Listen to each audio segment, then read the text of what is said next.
اچھا جی، اب بات کریں کہ آج دنیا بھر میں، آج اگر تاریخ دیکھا جائے تو تاریخ ہے 5 دسمبر، اور دنیا بھر میں 5 تاریخ کو جو ریسکیورز ہیں، جو رضاکار ہوتے ہیں، ان کو ٹریبیوٹ پیش کرنے کی، ان کی خدمات کو سراہنے کا دن منایا جاتا ہے. اور اس دن کو منانے کا مقصد یہ بھی ہے کہ نہ صرف یہ کہ ہم ان کو خراج تحسین پیش کریں ان لوگوں کو جو کہ اپنی زندگیوں کو داؤ پہ لگا کر دوسری جانوں کو بچاتے ہیں، انسانی جانوں کو مقدم جانتے ہیں، اپنی زندگی کو خطرے میں ڈال کر ان لوگوں کو خراج تحسین پیش کیا جائے. اس کے ساتھ ساتھ جو باقی لوگ ہیں ان کو بھی اس کار خیر کے لیے انکریج کیا جائے.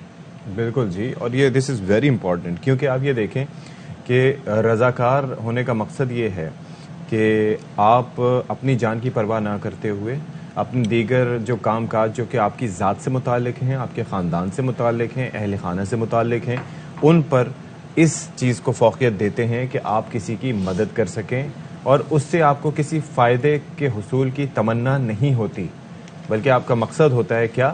انسانیت کی خدمت کسی بھی طریقے سے کر سکیں. بالکل جی. اچھا جی، اسی دن کے حوالے سے بات کریں گے. سماجی رہنما فیصل ایدھی صاحب ہمارے ساتھ موجود ہیں.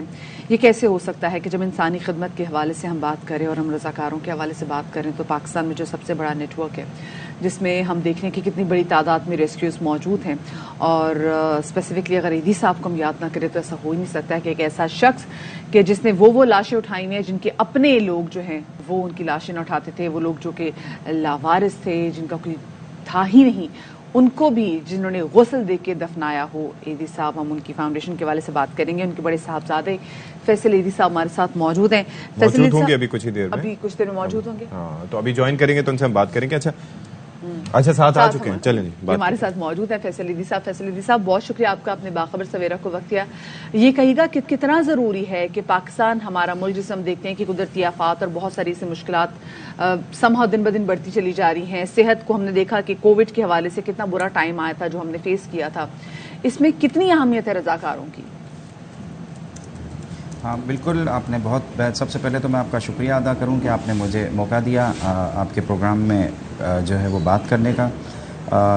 رضاکاروں کی جو ہے وہ انسانی سماج میں بہت زیادہ ضرورت ہوتی ہے، خاص کر ہیلتھ میں، ایجوکیشن میں، اور فیملی کے جو بہت سارے ایشوز ہوتے ہیں ان کو پاکستان میں رضاکار جو ہے وہ دیکھتے بھی ہیں، اور ان کی تھوڑی حوصلہ افزائی بھی کرنی چاہیے، اور اس سے جو ہے وہ سماج میں جو پریشانیاں ہوتی ہیں اس میں کمی واقع ہوتی ہے، اور جو ہے وہ چیزوں کو بہتر انداز میں کیا جا سکتا ہے.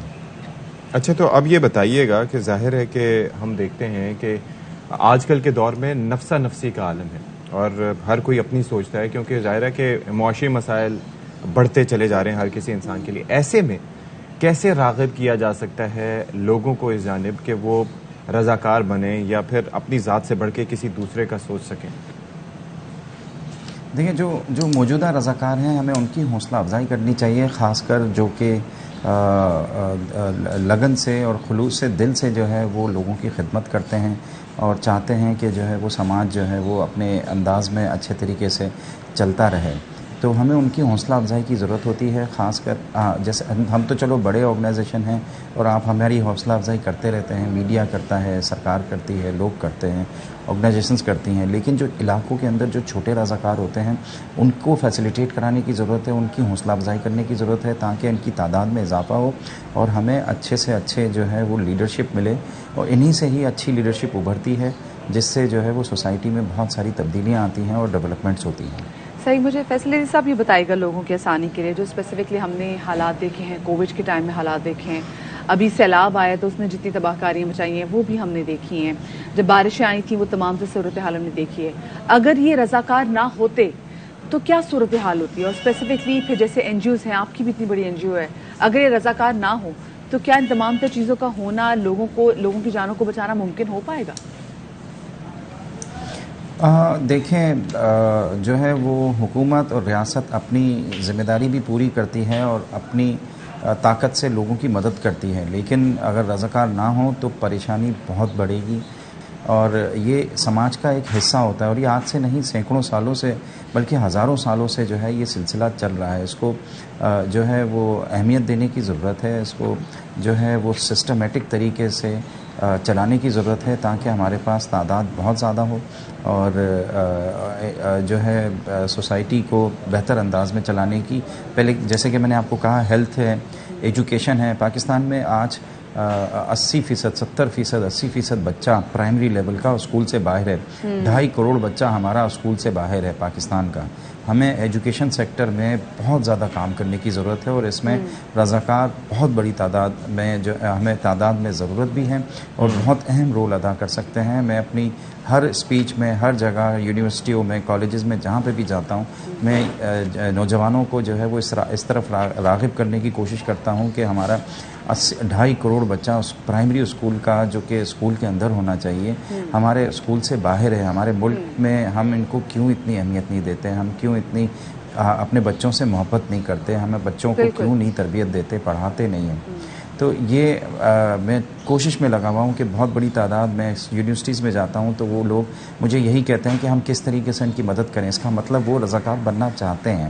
تو ایجوکیشن کی فیلڈ میں جو کام کرنے والے, انفارچونیٹلی ایدی فاؤنڈیشن کی ایجوکیشن فیلڈ اتنی بڑی نہیں ہے, تو ایجوکیشن فیلڈ میں جو کام کرنے والے لوگ ہیں ان کے ساتھ مل کے ہمیں اس طرح کی اسٹریٹجی اپنانی چاہیے کہ ہمارا 2.5 کروڑ بچہ جو کہ 70-80% آبادی کا فیصد بچہ بنتا ہے, ہمیں ان کے لیے کچھ کرنا ہے. اور میں آپ کے پلیٹ فارم کے ذریعے بھی جو ہے وہ پوری قوم, جو بھی لوگ ٹی وی دیکھ رہے ہیں آپ کا, جی میں ان سے درخواست کرتا ہوں کہ پلیز ان کے لیے سوچیں اور اپنا ٹائم نکالیں, اپنے اسکولوں کو بہتر کریں. فلسطین جو ہے میں ایک دفعہ جانے لگا تھا, جی تو وہاں پہ میں نے ان سے پوچھا آپ کا لٹریسی ریٹ کیا, تو انہوں نے کہا 95% ہے. تو میں پریشان ہو گیا کہ وہ تو ہمارے جیسا ملک ہے, تباہی میں ہے, پریشانی میں ہے, جنگ کے موڈ میں ہے, تو وہاں پہ انہوں نے ایجوکیشن ریٹ اتنا اچھا کیسے رکھا ہوا ہے, لٹریسی ریٹ اتنا اچھا کیسے. انہوں نے کہا آپ کے یہاں تو جو نام لکھنا جانتا ہے اس کو آپ لٹریٹ کہتے ہو, لیکن ہمارے یہاں اس کے علاوہ جو رضاکاروں میں فیسلٹی صاحب بات کر رہے تھے نا ہم, جیسے بلڈ ڈونیشن کی, کیونکہ اتنی بڑی ڈیفینیشن ہے ریسکیورز کی. It's not only the one جو کہ فیلڈز میں موجود ہیں, یہ وہ لوگ بھی جیسے ہم بھی اگر یہاں پہ بیٹھے ہیں, اگر ہم بھی اویئرنیس کے حوالے سے بات کر رہے ہیں, اگر ہم گھر بیٹھے ہوئے سلام متاثرین کے لیے کچھ چیزیں بھیج رہے ہیں, تو ہم بھی ایک طرح سے ان کو ریسکیو کریں. پھر جیسے بلڈ ڈونیشن کے حوالے سے بھی ہم لوگ نے ایک بڑی زبردست ڈرائیو بھی چلائی تھی, لیکن اس میں بھی ہم نے دیکھا کہ اتنی ہمیں مشکلات آتی ہیں, لوگ خون ڈونیٹ نہیں کرتے. ایران کی اگر ہم بات کریں تو وہاں پہ اس حوالے سے رضاکاروں کی تعداد 100% ہے.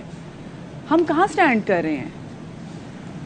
دیکھیں, ایران کے اندر تھیلیسیمیا سب سے زیادہ جو بلڈ چاہیے ہوتا ہے آپ کو, تھیلیسیمیا کے پیشنٹس کے لیے چاہیے ہوتا ہے, جو تقریباً ہر شہر کا سب سے بڑا مسئلہ بنا ہوا ہے. ایران نے ایک قانون بنایا تھا کہ 2 مائنر تھیلیسیمیا کے جو پیشنٹس ہوتے ہیں ان کی آپ کو شادی نہیں کرانی, آج سے کئی سالوں پہلے. ہمارے یہاں پاکستان میں یہ قانون بن چکا ہے کچھ 3-4 سال پہلے, لیکن ابھی تک اس پہ عمل نہیں ہوا. شادی سے پہلے دونوں جو کینڈیڈیٹ ہوتے ہیں ان کا تھیلیسیمیا کا ٹیسٹ ہونا چاہیے. اگر وہ پازیٹیو, اس میں سے کوئی اگر ایک بھی میجر ہے, دونوں اگر مائنر ہیں تو ان کی شادی نہیں ہونی چاہیے, کیونکہ اگر دونوں مائنر کی شادی ہوگی تو آپ کا پازیٹیو جو ہے وہ میجر جو ہے وہ تھیلیسیمیا کی پروبیبلٹی بہت بڑھ جاتی ہے. تو ہماری سوسائٹی کے اندر جو قانون بنتے ہیں یا جو ڈرائیوز چلتی ہیں اس کو ہمیں خلوص دل سے اور اپنی پوری قوت سے چلانے کی ضرورت ہوتی ہے, تاکہ ہم لوگوں کو جو ہے وہ باشعور کر سکیں اور اپنی آنے والی نسلوں کو تھوڑا بہتر کر سکیں. ٹھیک ہے, بہت شکریہ. فیصل ایدھی ہمارے ساتھ موجود تھے, اور بات یہ ہے کہ یہ بات صحیح ہے, ہی واز رائٹ کہ لٹریسی ریٹ, اور وہ فلسطین کا جو بتا رہے تھے وہ بیسکلی یہ کہہ رہے تھے کہ ہمارے یہاں تو جو کوئی اپنا نام لکھنا یا پڑھنا جانتا ہو وہ لٹریٹ ہے, لیکن فلسطین میں یہ ہے کہ 5ویں کلاس تک کا پڑھا ہوا جو شخص ہے اس کو کسی حد تک لٹریٹ مانا جائے گا. اور یہ لٹریسی کی ڈیفینیشن چینج کرنے سے اور یہ لوگوں کو گھمانے پھرانے سے چیزیں سیٹ نہیں ہوتے, بلکہ ان کو آگہی دینا. بالکل, جہالت پڑھے لکھے لوگوں میں بھی پائی جاتی ہے اور بعض اوقات ان پڑھ لوگ ٹھیک ہوتے ہیں. ایسا بات بڑی اچھی کہ ڈگری ہولڈرز میں نے پچھلے دنوں ایک بات واقعی صحیح سیکھی ہے کہ ڈگری ہولڈرز میں اور پڑھے لکھے لوگوں میں بڑا فرق ہوتا ہے.